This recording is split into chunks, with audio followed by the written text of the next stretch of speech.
Bu əsrdə yaşamaq bir dənə hünərdir. Və bərain ki, mən bir əsər hünəri olam ki, çox gözəl olam, çox qəşəng olam, amma bu əsəri hünəri istəyə və özüm bayılam bu əsərə, gərək təmrin eləyəm, enerjim, fikrim, ehsasım qəşəng ola, hünəri ola. Fikrim xoş fikir olam, ehsasım qəşəng olsun, yaxşı olsun, xoş fikir olam. Çox çətindir ki, bunların üçü bir yerdə ola. Vəli çətinlik təmrin istəyir. Təmrin elədikcə eləyə biləcəyik xoş enerji olaq. Eləyə biləcəyik ehsasımızı qəşəng eləyək. Eləyə biləcəyik fikrimizi qəşəng eləyək.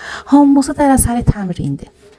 Təmrin və ağahıdır. Ağah olsan, bilsən ki, niyə istəyirsən ehsasın qəşəng olsun?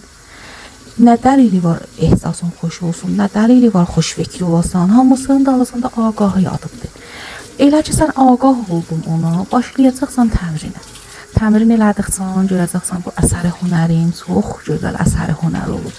Elə əsəri hünəri olur ki, hamı istəyəcəksin, onun yana, ona baxsın, bayılsın, iftixar eləsin əsəri hünəriyə. Biz Allahın imzası yox. Pəs gərək gözəl bir əsər olaq.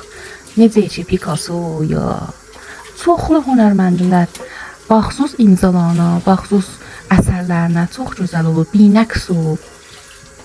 Biz də binəqs olaq.